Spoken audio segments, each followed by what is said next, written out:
जय गुरुदेव। जय गुरुदेव।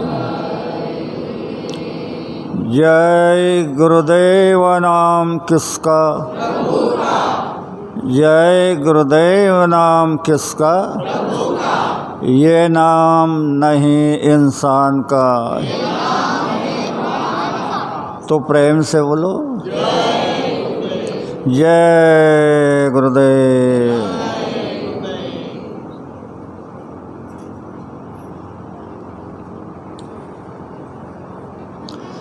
सबसे पहले योग परिवर्तक परम संत बाबा जय गुरुदेव जी महाराज, इनके चरणों में शतकोटि प्रणाम करता हूँ। साथ ही साथ जिसने यह त्रिलोक की रचना बनाई उस ईश्वर को प्रणाम, उनके दृश्य अदृश्य शक्तियों को प्रणाम।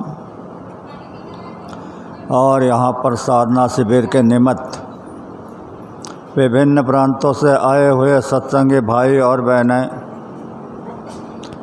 इंदौर संगत के सभी सज्जन भाई और बहनें, सबको बड़े प्रेम के साथ जय गुरुदेव। प्रेमियों, कल मैंने आपको पिंड के चक्रों का भेदन करके द्विदल चक्र पर ला करके छोड़ा था। यह द्विदल चक्र यहाँ पर है, जहाँ पर तुम्हारी जीवात्मा है। यह ऐसा स्थान है, अब यहाँ से जीवात्मा अगर एक कदम नीचे आ गई तो चली गई नरकों में, और ऊपर उठ गई तो चले गई अपने देश में। ऐसा ये सेंटर है। ऐसे समय में गुरु महाराज ने आकर के आपको ये नाम का दान दिया और साधना का आदेश दे दिया। पर योग बड़ा बेढंग है। योग की महिमा अपार है, इसलिए आप थोड़ा ध्यान से सुनो। यहाँ पर बैठे हुए सभी सज्जन भाई और बहनें, अगर आप अपने बच्चों से बेइम्तिहान प्यार करते हो, ऊंची से ऊंची बुलंदियों को छूते हुए सज्जन और चारित्रवान बनाना चाहते हो, तो उनके खान पान पर ध्यान दो। क्या आपने मांसाहार से होने वाले दुष्परिणामों को समझा? नहीं। तो ध्यान से सुनो। आजकल देश और दुनिया में जितने भी बच्चे और बच्चों का चारित्र फना हो रहा है, उनमें अधिकतर बच्चे मांसाहारी पाए गए हैं। दोष उनका नहीं, दोष उस गलत खान पान का है जो आपने बड़े शान और शौक़ से खाया और उन मासूमों को खिलाया। नतीजा ये हुआ, मांस, मछली, अंडे जैसे गंदी और गर्म चीज़ों ने बच्चों के संस्कारों को मिटा दिया। उनका चारित्र पतन हो गया। उन्होंने घर परिवार की इज्जत को मिट्टी पलोत कर दिया। तो ए भाइयों और बहनों, अगर आप अपने बच्चों का चारित्र बनाना चाहते हो, समाज में एक आदर्श माता पिता कहलाना चाहते हो, तो आज ही बाबा जी की बात को मान लो। शाकाहारी हो जाओ, नशीली चीज़ों को त्याग दो। आप अनुभव कर लो, सालाना लाभ होगा। बच्चों का चारित्र भी बन जाएगा और समाज का स्वास्थ्य भी बन जाएगा। आज इस धरती के ऊपर जगह जगह रावण चौराहे चौराहे दुर्योधन मंडरा रहे हैं। किसी के भी बहू बेटी माँ बहन सुरक्षित नहीं। माँ बहनों की पहचान भुला दे, ऐसे नशीली चीज़ों का सेवन हो रहा है। अधर्म अपनी चरम सीमा को लांघ रहा है। तो ये भारतवर्ष की माता और बहनों, ध्यान से सुनो। अगर ऐसा कोई वक्त आ जाए, कोई पापी अधर्म के रास्ते पे उतर जाए, लाज बचाने का कोई सहारा ही ना हो, तो 10 बार होश मालिक को जय गुरुदेव नाम से पुकारना। उसी क्षण तुमको मदद नहीं मिलेगी तो बाबा जी को बाबा जी मत कहना। इन बातों की सख्त ज़रूरत है, क्योंकि आज तुम चारों तरफ से घेरे गए हैं। ना आप पूजा कर सकते हैं, ना पाठ कर सकते हैं, ना व्रत कर सकते हैं। और जब भी परिवर्तन का समय आता है तो पुराने धर्म के सारे नियम खारिज कर दिए जाते हैं। जैसे महाभारत के समय में दोनों सेना सामने सामने खड़ी हो गई।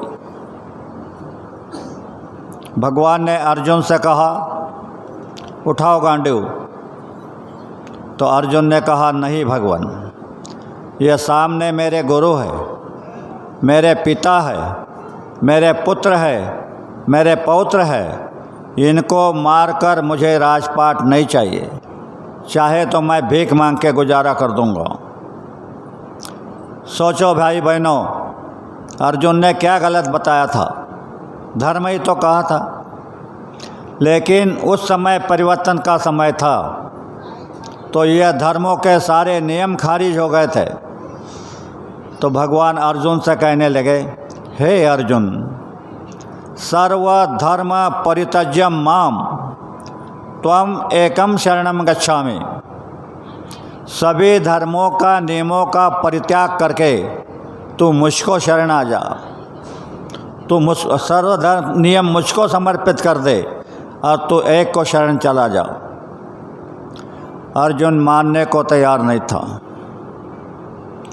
तब भगवान ने आखिर उसकी विनवनी की, हे कौन्ते, हे धनुर्धर, हे पार्थ, हे अर्जुन, मेरी बात को मानो।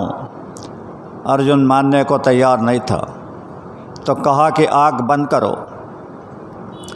और जब अर्जुन ने आग बंद की तो भगवान ने अपने योग माया से उसको वह विनाश लीला दिखाई कि भगवान के विराट रूप में सारी प्रजा जा रही है। अर्जुन थर थर थर थर काँपने लगा, कहने लगा, भगवान इस लीला को बंद करो, मैं युद्ध करने को तैयार हूँ। युद्ध हुआ, जीत पांडवों की हुई, कौरवों का विनाश हुआ। फिर आने के बाद जब पैसे पांचों पांडव बैठ गए तो कहने लगे, अर्जुन कहने लगा, मैंने ऐसे तीर चलाए। भीम कहने लगा, मैंने ऐसी गदा चलाई। युधिष्ठिर कहने लगे, मैंने ऐसा भाला चलाया। अपने अपने प्रशंसा कर रहे थे। तब से भगवान ने कहा, रुको रुको रुको, आप युद्ध में थे, आपने महाभारत नहीं देखा। पहाड़ी के चोटी पर मैंने एक योद्धा के सर को रखा है। उसने मुझसे वरदान लिया है कि मैं महाभारत देखना चाहता हूँ। उसका नाम था बर्बरी। घटोत्कच का पुत्र, उसका सर मैंने रखा है, उससे जाकर के पूछेंगे। वहाँ जाकर के पूछा, बर्बरी क्या आपने महाभारत देखा? तो उसने कहा, प्रभु मैंने पलक भी नहीं लगाया, 24 घंटे देखता रहा। तो बोले क्या देखा? तो बर्बरी ने कहा, सुदर्शन चल रहा है, सर उड़ रहे हैं। और बोले ये पांडव? बोले ये तो खड़े थे। आप विचार करो, काम सुदर्शन से हुआ, श्रेय अर्जुन को दे दिया। उसी तरह आज स्वामी जी आपको बता रहे हैं कि तुम मेरी बात को मान लो, ये जो परिवर्तन होगा, इस परिवर्तन का श्रेय मैं आपको दे दूंगा। क्या चाहते हो? धन दौलत रुपया पैसा सोना चांदी? साथ जाने वाला नहीं। तो प्रेमियों ध्यान से सुनो, इस पिंड में और कुछ है। न्यास है, 52 मातृका है और बीज है। इसमें 5 तत्व है, ऊपर के 5 तत्व है। पिंड में 5 प्राण है, ऊपर के 5 प्राण है। और ये प्रकृति तत्वों से है। बाबा जी ने कहा कि पहले जो 2 परिवर्तन हुए वह अवतारी शक्ति द्वारा हुए। अभी ये जो परिवर्तन होने जा रहा है ये प्रकृति के द्वारा होने जा रहा है। तो प्रकृति कोई व्यक्ति नहीं, तत्व है। तत्व जल, पृथ्वी, वायु, अग्नि और आकाश, इनके द्वारा परिवर्तन होने जा रहा है। अगर जल तत्व ने अपना विराट रूप धारण कर लिया तो सारी धरती जलमय हो जाएगी। वायु तत्व ने अपना विराट रूप ले लिया तो बड़ी बड़ी बिल्डिंगें आकाश में गेंद की तरह उड़ेगी। आपने गुरु महाराज से मुख में सुना होगा कि ऐसा समय आ रहा है कि बड़े बड़े बिल्डिंगें गेंद की तरह आकाश में उड़ेंगी। और अग्नि तत्व ने विराट रूप ले लिया तो सारी सृष्टि जलकर खाक हो जाएगी। क्या साधन है आपके पास में? रक्षा करने का कोई साधन है? नहीं। पर ऐसे कठिन समय में कोई ना कोई रास्ता होता है। फिर भी बाबा जय गुरुदेव जी महाराज ने आपको रास्ता दे दिया कि तुम्हारे ऊपर कैसा भी भारी से भारी संकट आ जाए तो ये जय गुरुदेव नाम तुम्हारी रक्षा करेगा। तो दूसरी बचाने के धार में आपको समझाता हूँ। सृष्टि का नियम है, तो जब कठिन समय आता है तो रक्षा की धार चलती है। वह धार है ये हमारी बहनें, ये देश हमारा देश ऋषियों का, मुनियों का, तपस्वियों का, त्यागियों का और सतियों का देश है। यहाँ जन्मी सतवती, सावित्री और सीता, गुणवती, गौरव की गायत्री और गीता। सीता ने अपने पति के आज्ञा से वन को वास किया। सावित्री ने अपने पति को यम के मुख से छुड़वाया। नर्मदा और अनुसया से तो भगवान भी हारा है। ऐसा हमारा यह सतियों का देश है। तो बहनों, तुम्हारे अंदर वो शक्ति आज भी विराजमान है जो अनुसया ने देवताओं को बच्चे बनाए थे। तो तुम भी इस प्रकृति को रोक सकती है। वह शक्ति आपने अपने दुष्कर्मों से लोप कर दी है। अगर बहनें उस शक्ति को जगाना चाहती हो तो आप पतिव्रता धर्म की पालना कर लो। पतिव्रता धर्म की पालना करोगी तो वह शक्ति नारी शक्ति तुम्हारे अंदर जाग जाएगी।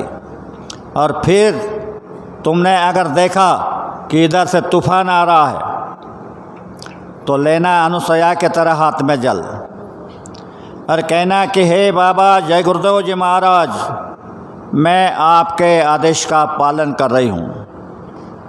यह तूफान किनारे से निकल जाए, तूफान किनारे से नहीं निकल जाएगा तो बाबा जी को बाबा जी मत कहना। बात आपके समझ में आ गई होगी। अब यह आपको थोड़ा समझाना पड़ेगा कहानी के रूप में। शांडिल्या और वसुमती दो बहनें थी। उसमें वसुमती ने शादी कर ली। शांडिल्या कहने लगी मैं शादी नहीं करूँगी। कौन उसके कपड़े धोता है, खाना बनाता है, कौन उनके सेवा करता है, मैं सीधा प्रभु का भजन करूँगी। गांव के बाहर दोनों की कुटिया अगल बगल में बनी थी। शांडिल्या हर रोज़ नदी पर जाती थी, 4 बजे नहाकर आती थी और 9 बजे तक घंटी हिलाती रहती थी। यह वसुमती अपने पति के साथ जीवन गुजारा कर रही थी। अचानक एक दिन वहाँ पर आग लग गई। शांडिल्या की कुटी जल गई, वसुमती की कुटी बच गई। शांडिल्या कहने लगी मन ही मन कि हे प्रभु, मैं दिन रात तुम्हारा भजन कर रही हूँ। ये अपने बच्चों के लिए झूठ भी बोलती है, धोखा भी देती है। इसकी कुटी बच गई और मेरी जल गई। उसके समझ में बात नहीं आ रही थी। तो नारद का धरती पर आना जाना था। नारद जी आए। शांडिल्या ने उनके पैर पखारे, बैठने को आसन दिया। कहा कि मुनिवर, मैं दिन रात प्रभु का भजन करती हूँ, तो मेरी कुटी जल गई और वसुमती की बच गई। यह क्या करिश्मा है? तो नारद जी कहने लगे, बोले बहन जी, इस धरती के ऊपर उस ईश्वर ने पति परमेश्वर का धर्म बना करके रखा है, तो तुमने उसके नियम को ठुकराया, शादी नहीं की, तो तुम्हारी पूजा स्वीकार नहीं हो रही। शांडिल्या थक हो गई। कहने लगी भगवान, अब मैं क्या करूं? तो नारद जी ने कहा, तुम सवेरे नदी पर जाती हो तो जो व्यक्ति तुम्हारे सामने आ जाएगा उसे पति मान लेना। शांडिल्या सवेरे स्नान करने गई, वापस लौटी। उसी गांव में एक महारोगी था, रोग से उबक गया था। लुढ़कता लुढ़कता नदी पर आत्मसमर्पण करने जा रहा था। शांडिल्या की दृष्टि उस पर पड़ गई। शांडिल्या कहने लगी, आज से तुम हमारे पति हो, आज से तुम हमारे पति हो। उसने कहा, अरे तुमने हमको अच्छी तरह देखा? तो बोले बहुत अच्छी तरह देखा। शांडिल्या ने उसको कंधे पे उठाया, घर लेकर के आई, नहलाया धुलाया, कपड़े सिलवाए और लगे उसके सेवा करने। कुछ दिन सेवा करते रही। एक दिन उसने कहा कि मैं शहर देखना चाहता हूँ। शांडिल्या ने उसे कंधे पे उठाया और सारा शहर घुमा करके आई। एक चौराहे पे खड़ी हो गई जहाँ पर मार्केट लगती थी। आधा घंटा खड़ी रही, सीधी अपने कुटी पर आ गई। उसको उतारा, पानी दिया। कहने लगा मैं पानी नहीं पीऊँगा। तो बोले खाना खा लो। बोले मैं खाना भी नहीं खाऊंगा। तो शांडिल्या कहने लगी कि हे प्राणनाथ, मेरी क्या भूल हुई, मेरी क्या गलती हुई जो आप मुझ पर रुठ गए। तो उसने कहा गलती तुम्हारी नहीं। तो फिर क्या बात है? बोले तुम जब चौराहे पे खड़ी थी तो मैंने सामने वाली माड़ी में एक औरत को देखा, बहुत सुंदर थी, उस पर मेरा मन जड़ गया। शांडिल्या कहने लगे कि बाप रे बाप, वो तार गई कि वह राजवेश्या का महल है, वहाँ तो रुपए या तो सुंदर शरीर की ज़रूरत है और तुम्हारे पास तो कुछ नहीं। तो शांडिल्या हर रोज़ उस तवाइफ के आंगन में जाकर के सड़ा समर्जन करके रंगोली निकाल करके चली आती थी। कितने दिन बीत गए। एक दिन वह तवाइफ अपने सहेलियों को बुला करके कहने लगे, अरे ये काम कौन करता है? ये अपना धर्म नहीं है, ये पतिव्रता का धर्म है। तब सारी सहेलियों ने जवाब दिया कि हम इसको नहीं करते। फिर कौन कर रहा है? तो रात को जागते बैठी। शांडिल्या आई, सड़ा समर्जन किया और रंगोली निकालने लगी। तब से तवाइफ ने आकर के हाथ पकड़ लिया, कहा कि बहन तुम ये क्यों कर रही हो? तो उसने अपने पति की बात बता दी। तवाइफ का हृदय परिवर्तन हो गया। तवाइफ ने कहा कि बहन आखिर मैं वैश्या ही तो हूँ। रात के 12 बजे तुम तुम्हारे पति को लेकर आना। बड़ी खुशी से शांडिल्या घर पर पहुँची। उसके पति को संदेश दिया, वो भी खुश हुआ। उसी गांव में एक घटना हो गई थी। एक दीवार गिर गई थी। दीवार के नीचे एक व्यक्ति के प्राण खत्म हो गए थे।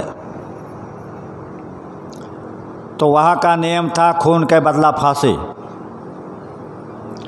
तो दीवार वाले को बुलाया, कहा कि तुम्हारी दीवार गिर गई, वहाँ आदमी मर गया, तो तुमको फांसी की शिक्षा है। उसने कहा नहीं सरकार, मेरा कोई दोष नहीं। तो फिर बोले कारीगर ने ऐसी दीवार बनाई तो वो गिर गई। तो बोले कारीगर को बुलाओ। कारीगर को बुलाया। कारीगर कहने लगा मेरा कोई दोष नहीं। बोले पानी डालने वाली जो झारी होती है, वो झारी बनाने वाले ऐसे झारी बनाई तो उसके छेद बड़े कर दिए। चूने में पानी ज़्यादा गिर गया इसलिए दीवार कच्ची रह गई। तो बोले झारी बनाने वालों को बुलाओ।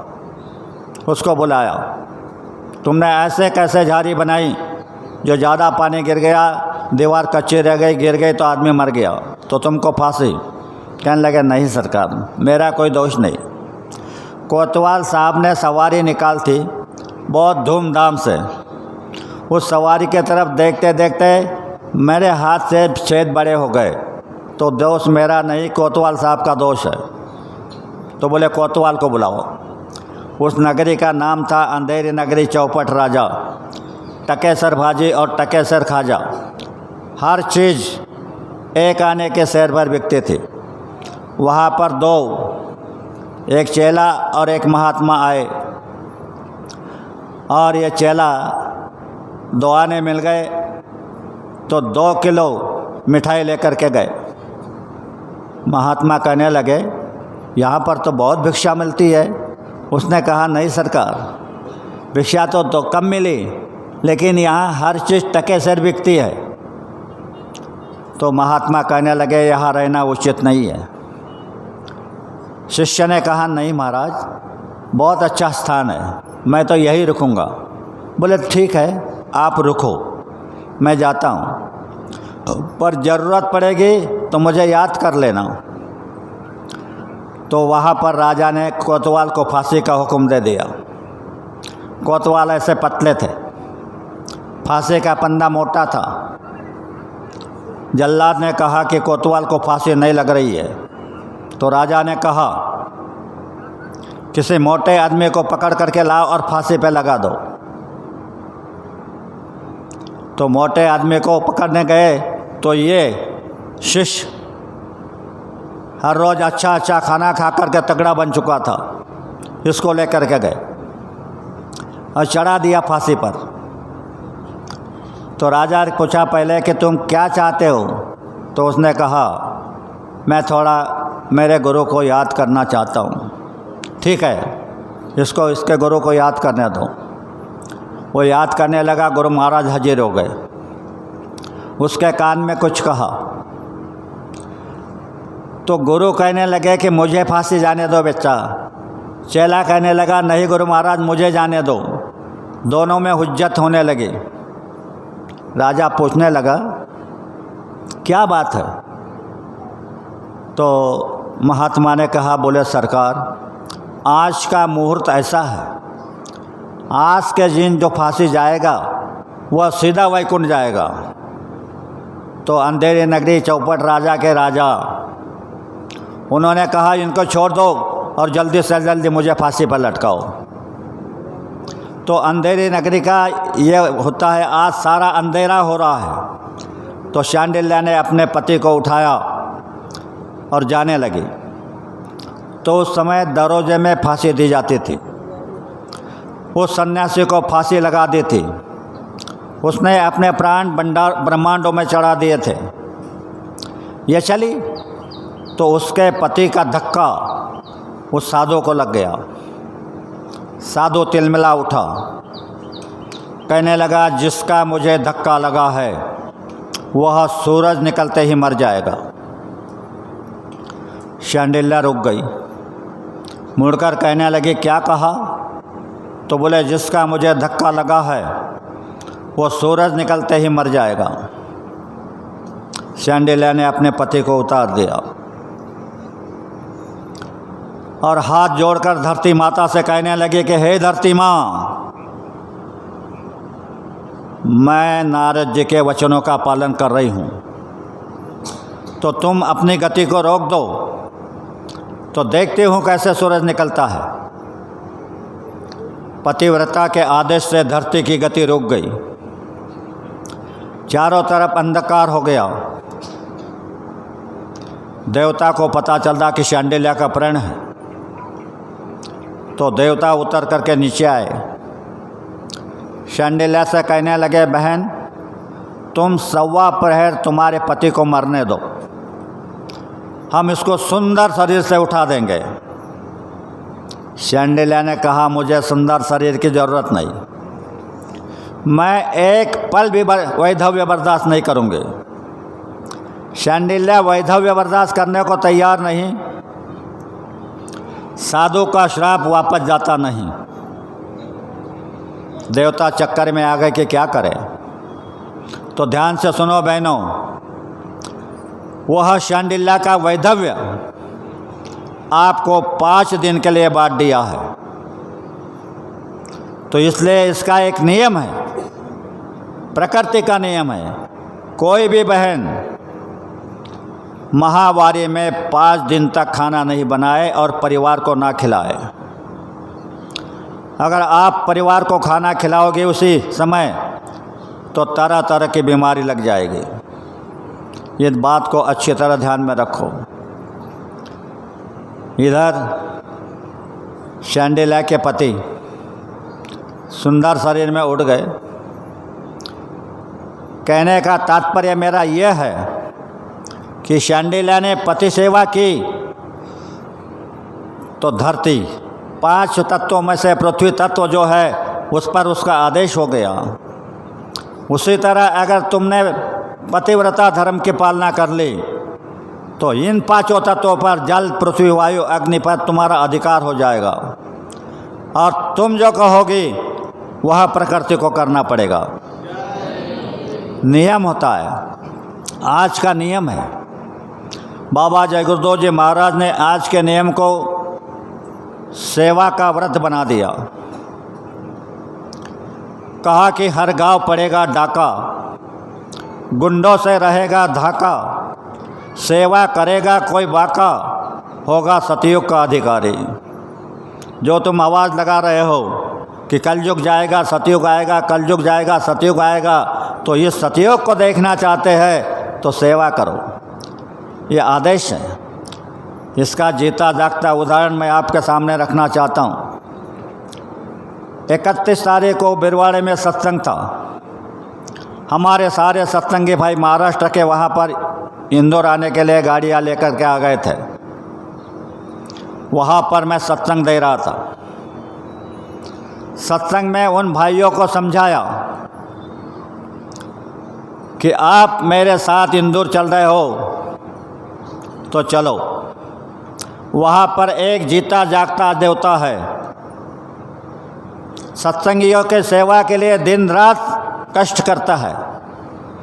वहाँ जाकर के अगर दर्शन पर्शन हो जाएगा तो तुम्हारी एक मनोकामना पूरी हो जाएगी। तो हम जब यहाँ 5 बजे पहुँचे, राजा जी का दर्शन हुआ। उन्होंने हमको देखा। रात को जो लोग हमारे तरफ पानी के लिए तरस रहे थे, 15 दिन हो गए थे खेती में पानी नहीं था, रात को ही पानी हो गया, कुदरत ने पानी बरसा दिया। तो ये सारे नियम, इन नियमों की अगर हम पालना करेंगे तो ये कलयुग कुछ भी करे कुछ होने वाला नहीं है, किसी का बाल विवाह का नहीं होगा। तो भाइयों और बहनों, कल मैंने आपको यहाँ द्वादश चक्र पर लाया था। तो यहाँ से नीचे पिंड शरीर है, उसमें 4 ज्योतियाँ हैं, अग्रज्योत, शिखा ज्योत, जगमग ज्योत और झिलमिल ज्योत। ऐसी 4 ज्योतियाँ हैं। गुरु महाराज ने इसको काट मार दिया और आपको जो ज्योत बताई उसका रूप, तो ये जो सृष्टि के का एक आकाश है, ये इधर और इधर जो टिकता है, इससे कई गुना बढ़ा दिया। और उसमें तुम सोचो, ये काल का रूप है, इसमें सारी जनता है। अगर वो चाहे तो चंद मिनटों में सबको ख़त्म कर सकता है। पर आप सौभाग्यशाली हो, आपको समृद्ध गुरु मिल गए तो किसी बात का डर नहीं है। आप इनके ऊपर सद्भावना से और श्रद्धा से विश्वास करो, इनके आदेश का पालन करो तो कलयुग की भक्ति हो जाएगी। कलयुग की भक्ति पूजा पाठ व्रत वगैरह नहीं है, तो गुरु के आदेश का पालन ही भक्ति है। और आपके कर्मों के ऊपर जो बोझ है, कर्मों का सर पर बोझ है, ईश्वर ने आपको अपराधी बना दिया। जब वेदों का निर्माण हुआ तो सारी सृष्टि में ढिंढोरा पिटा गया कि जो वेद मर्यादा को तोड़ेगा वो अपराधी होगा, और उसके लिए जेल खाना बना दिया। 4 खाने, 84 लाख योनियाँ और कई प्रकार के नरक, यह जेल खाना बना दिया। और हमको, आपको, हमारे ऊपर अपराध के ऊपर अपराध लगा करके और भी अपराधी बना दिया। तो कैसे जाओगे? कितने कर्म हमारे माथे पे चढ़ गए। तो गुरु महाराज ने कल मैंने आपको बताया था कि 28,000 ऋषियों का तपस्या का फल बाबा जय गुरुदेव जी महाराज ने 10 दिन में आपको दिया है। अभी दूसरा रास्ता बनाया, कहा कि बच्चों, जहाँ सत्संग होता है वहाँ दौड़ पड़ो। सत्संगी सोचते हैं सत्संग में तो हम हमेशा जाते हैं, वही बातें समझाते हैं, चलो अगले संडे को जाएंगे। तो इसमें क्या रहस्य है यह समझो। सत्संग में जाने का पंडु राजा का पांडवों को संदेश था कि राजसु यज्ञ करो, राजसु यज्ञ करोगे तो स्वर्ग में घंटा बजेगी। पांडवों ने यज्ञ चालू कर दिया, अन्न सत्र चालू कर दिया। बहुत दिन बीत गए। घंटा नहीं बज रहा है।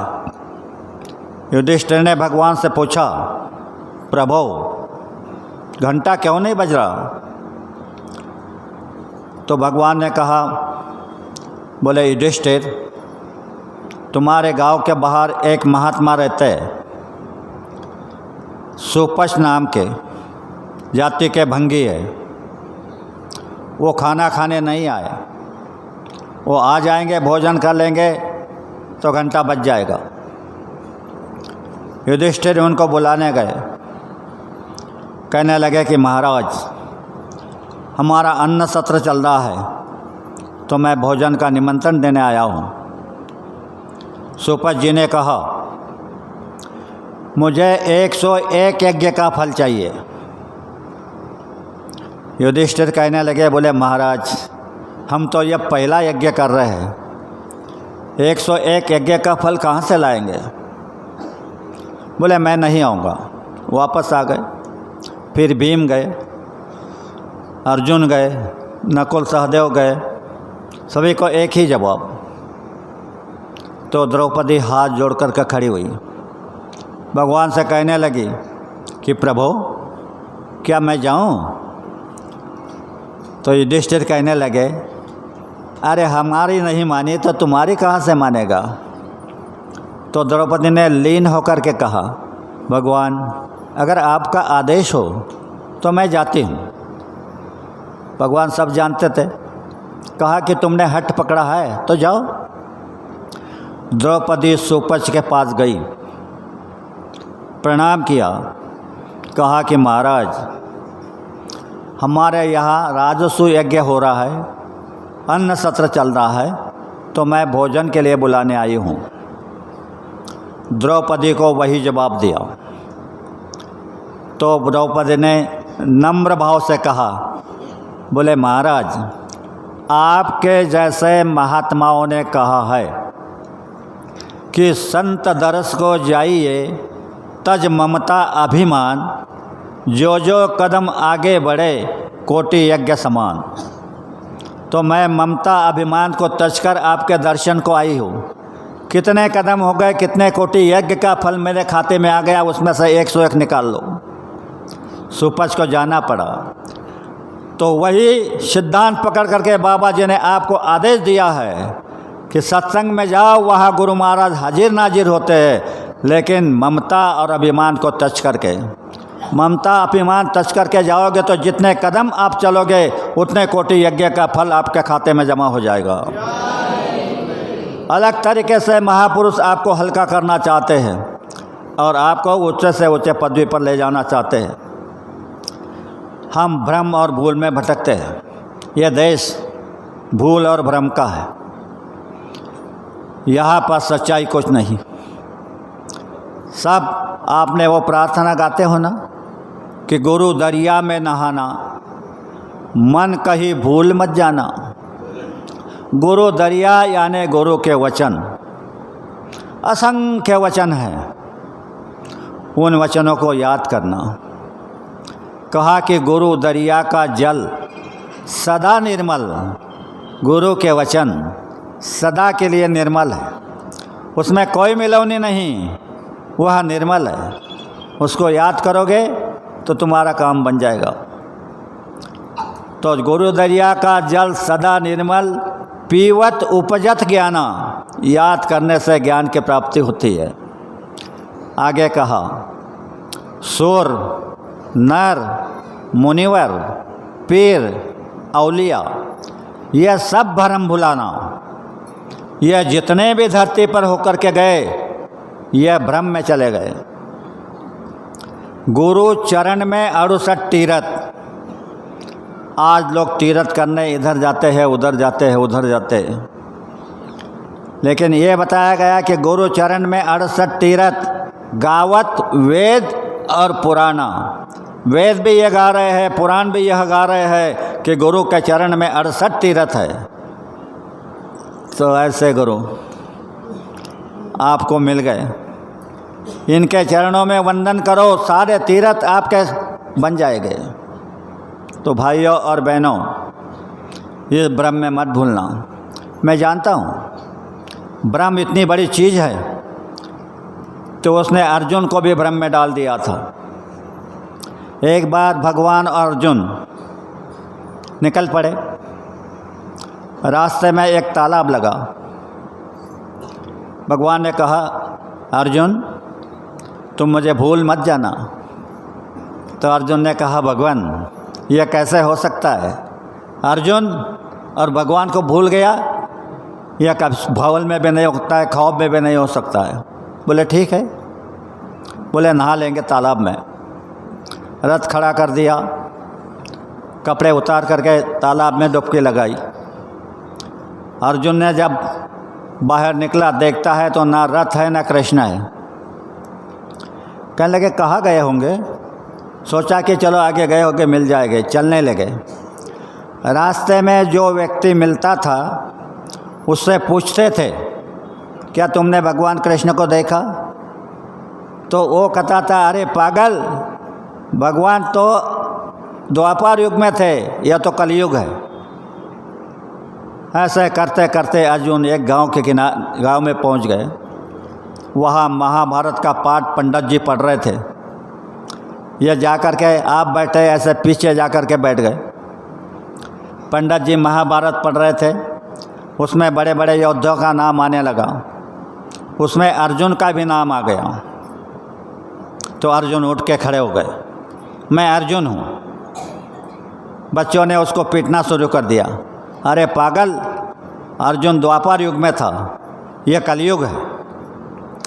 अर्जुन ने देखा कोई गड़बड़ी है, तो कहा कि नहीं, मैं वो अर्जुन नहीं, मेरा नाम अर्जुन है। तो उस समय लोग अच्छे होते थे। पूछा तुम कहाँ रहते हो, कौन हो, तुम्हारे रिश्ते किस्ते क्या है? तो अर्जुन ने कहा मेरा कोई नहीं, मैं अकेला हूँ। तो गांव वालों ने एक लड़की के साथ उसकी शादी कर दी। एक कमरा दे दिया, थोड़ी खेती दे दी, थोड़ा चंदा दे दिया गाड़ी बैल बनाने को, और रहने लगे अर्जुन। 2 साल हो गए। 2 साल में 2 बच्चे हो गए। फिर मुहूर्त आया। गांव के देविया मुहूर्त पर उसी तालाब के किनारे मुहूर्त मनाने जा रहे थे। अर्जुन के पत्नी ने कहा कि हम भी चलेंगे। अर्जुन ने गाड़ी जोती, बच्चों को बिठाया, पत्नी को बिठाया। वहाँ पहुँचे, पत्नी खाना बनाने लगी। अर्जुन ने कहा कि मैं नहा कर आता हूँ। जाकर जब पानी में डुबकी लगाई और बाहर निकला, देखता तो ना गांव वाले हैं, ना उसकी पत्नी है, ना उसके बच्चे हैं, ना गाड़ी है, ना बैल है। अर्जुन छाती पीटने लगा, हाय मेरी पत्नी, हाय मेरे बच्चे, हाय हाय करने लगा। सामने एक व्यक्ति खड़ा था। अर्जुन ने उससे पूछा, भैया तुमने हमारी पत्नी को देखा, हमारे बच्चों को देखा? बोलो ना, देखा? भगवान हंस पड़े और एक तमाचा लगाया। जैसे भी तमाचा लगाया तो अर्जुन की आंखें खुल गई। देखता है तो सामने भगवान खड़े, चरण पकड़ लिए। प्रभु यह कौन सी लीला थी? बोले ये योग माया की लीला थी। तो वैसे गुरु महाराज क्या नहीं कर सकते? वो जो कहते हैं कि पलक मारते मैं सतयुग ला सकता हूँ, तो पलक मारते सतयुग ला सकते हैं, लेकिन कमी हमारे तरफ से, हमारे अंदर कमी है। अगर सतयुग आ गया तो कल मैंने कहा कि कौन रहेगा, कौन रहेगा इस दुनिया में? सतयुग आ जाएगा तो जो काल के नियमों को जिसने पकड़ रखा है, काल के आदेश पर जो चल रहा है, सब उठा ले जाएंगे। इसलिए बाबा जय गुरुदेव जी महाराज ने सतयुग को रोक रखा है। तो भाइयों और बहनों, आपसे मैं प्रार्थना करता हूँ, आप बहुत सौभाग्यशाली हो और ऐसे महापुरुषों ने ये आयोजन बना दिया। ये आयोजन बना, आप यहाँ पर आए, मुझे कुछ बोलने का वक्त मिला। तो ये इतना बड़ा काम, ये धर्म का काम है। ये काम हर आदमी नहीं कर सकता है। जिस पर गुरु महाराज की दया हो गई वही ये सेवा का काम करता है और वही सतयुग का अधिकारी होता है। तो आपको भी सतयुग का अधिकारी बनना है। तो आप भी यहाँ आते हो तो सेवा कर दो, परोस दो, पानी दे दो और सत्संग की सेवा कर दो। सत्संगियों की यह सेवा करोगे तो ठीक हो जाएगा। नहीं तो कहा है, आई विपत बड़ी भारी। अभी देश के ऊपर इतनी भारी विपत है। क्या विपत है सुनो। आएगा भोर जमाना, सब पंथ पड़ेंगे नाना, सबको होगा अभिमाना, बिरला ही छुटेंगे खारी। सबको अभिमान, मेरा पंथ बड़ा, मेरा संप्रदाय बड़ा, मेरा गुरु बड़ा। कितनी अज्ञानता है। पंथ माने रास्ता, प्रभु को मिलने का रास्ता एक है। तो इसका रास्ता अलग, उसका रास्ता अलग, उसका रास्ता अलग कैसे हो गया? तो इतनी बड़ी अज्ञानता मानव जाति में फैल गई। तो ये स्थिति कैसे पैदा हो रही है सुनो। आपस में चलेंगे डंडे, ऐसी स्थिति पैदा होगी। बोले कि आपस में चलेंगे डंडे, हर शहर पड़ेंगे ठंडे, गुंडों के लगेंगे झंडे, दुख पाएंगे नर नारी। आपस में वीर लड़ेंगे, आपस में वीर लड़ेंगे,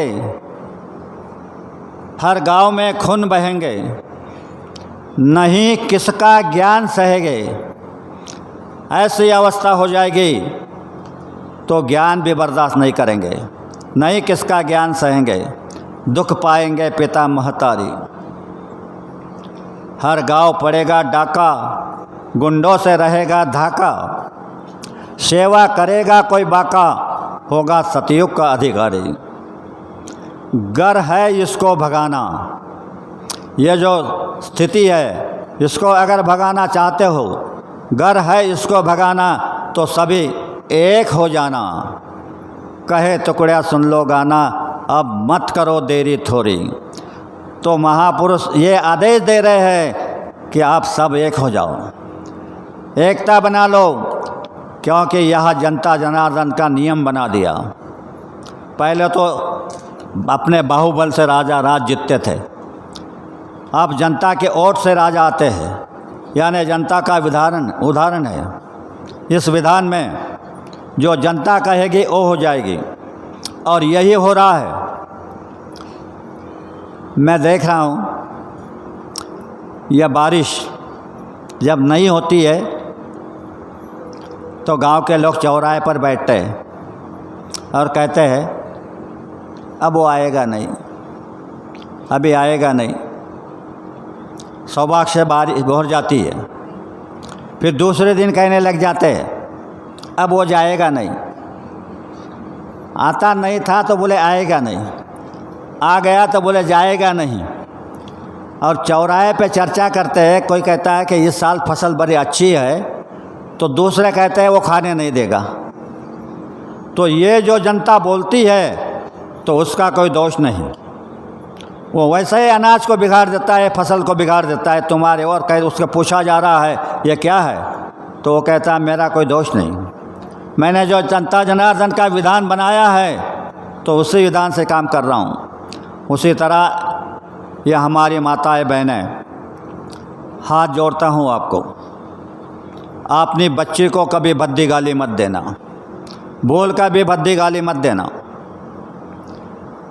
अगर उससे गलती हो गई तो 2 तमाचे लगा दो, क्योंकि उसने एक विवाह बनाया है, कई विवाह बना करके रखे हैं। जब परिवर्तन होता है तो विवाह की रचना होती है, तो उसने तुम्हारे लिए क्या विवाह रचना बनाई। 24 घंटों में ऐसे पल बनाए हैं कि उस पल पर तुम जो कहोगे वो हो जाएगा।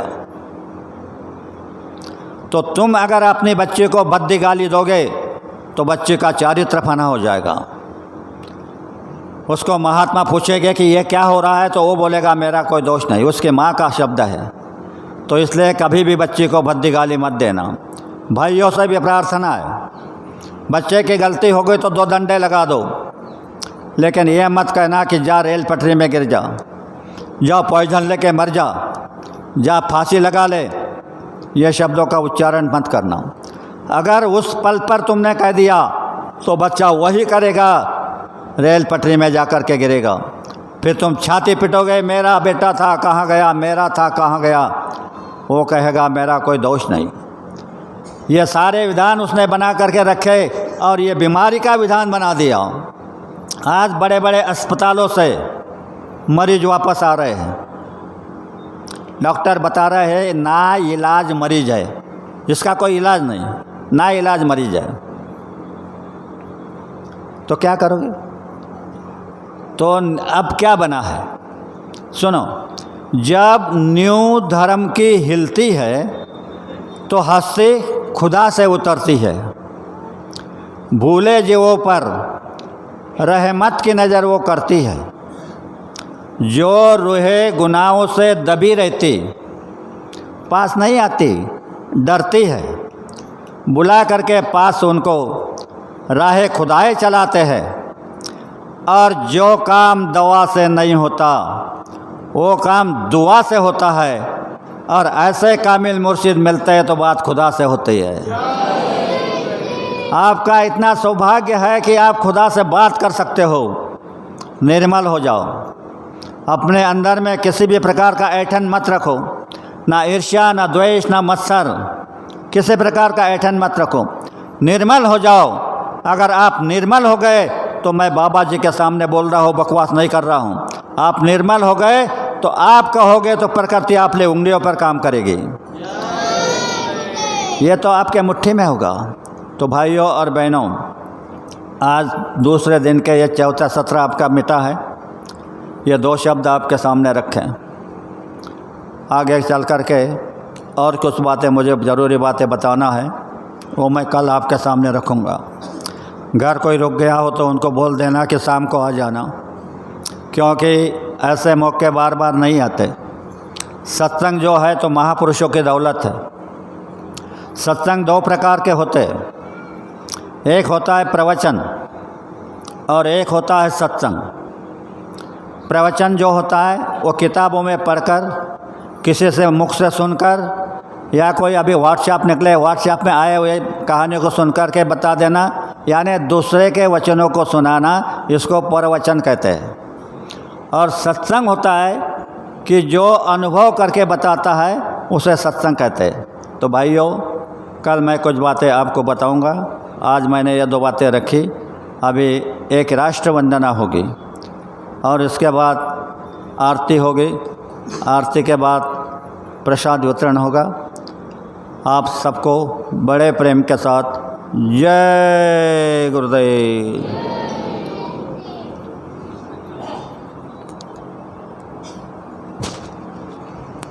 जय गुरुदेव। तन मन धन से सदा सुखी हो भारत देश हमारा। सभी धर्म और पंथ पक्ष को दिल से रहे प्यारा। विजयी हो, विजयी हो, विजयी हो भारत देश हमारा। निर्भय हो यह देश की माता, मंगल कीर्ति कराने। सत्यशील और निर्मल मन से वीरों को उपजाने। सद्गुणी हो यह देश की जनता, जीवन सुख सजवाने। रंग राव पंडित भिखारी, सबको सुख दिलवाने। विजयी हो, विजयी हो, विजयी हो भारत देश हमारा। स्पृश्य हटे यह सारा, देश कलंक मिटाने। सबके मन कर्तव्यशील हो, धन उद्योग बढ़ाने। सबका हो विश्वास प्रभु पर, अपनी शक्ति बढ़ाने। ब्रह्मचर्य अध्यात्म दैवी गुण घर घर में प्रगटाने।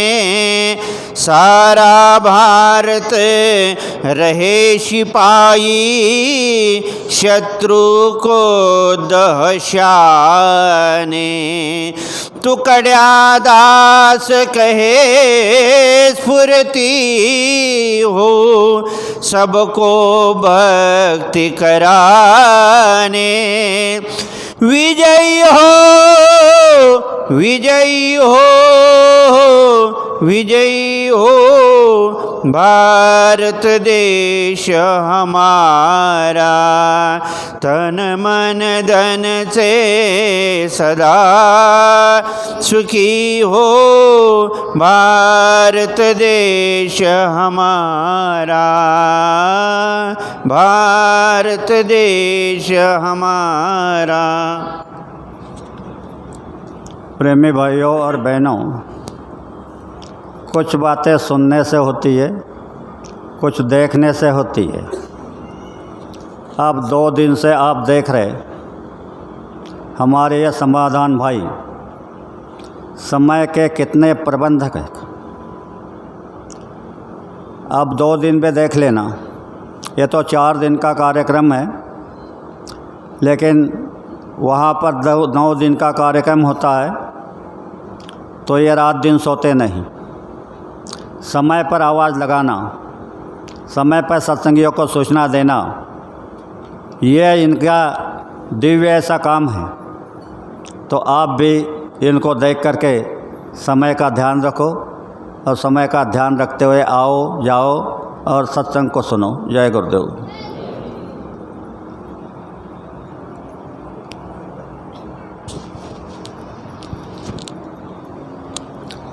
जय गुरुदेव। अभी हम सब प्रेमी मिलकर के सामूहिक आरती करते हैं। जय गुरुदेव। आरती करू गुरुदेव की, जिन भेद बतायो। चरण कमल की छाव में जिन सुरत बिठायो। जन्म जन्म के पाप को जिन दूर हटायो। मौसम पतित पुनित करी निज हृदय लगायो। दीन दयालु दया करी दियो शब्द जा। सुरत चढ़ी आकाश में धरिया नद नादा। सुरत चले निज लोक में मन परम उल्लासा। सतगुरु मिल गए राह में लिए परम प्रकाशा। अभिनंदन निज लोक में करे किन्नर देवा। भाग्य सराय सूरती कर लावे बहु सेवा। काल कर्म के पास से लियो जीव बचायो। गुरु दयाल दया करी निज घर पहुँचायो। आरती करो गुरुदेव की जिन भेद बतायो। चरण कमल की छाव में जिन सुरत बिटायो। जय गुरुदेव। जय गुरुदेव नाम किसका, यह नाम नहीं इंसान का। आओ सतयुग आपका, तो प्रेम से बोलो। सभी प्रेमी भाई बहनों को पहले इसी जगह पर चीनी के प्रसाद का वितरण होगा। साथ में यहाँ प्रेमी कुछ केला लाए हैं, फल लाए हैं, उसका भी वितरण यहाँ होगा। तब तक उधर भंडारे में अपने प्रेमी स्टॉल लगाएंगे। 10 मिनट वहाँ स्टॉल लगाने में थोड़ा समय है। आप यहाँ चीनी के प्रसाद को लेंगे।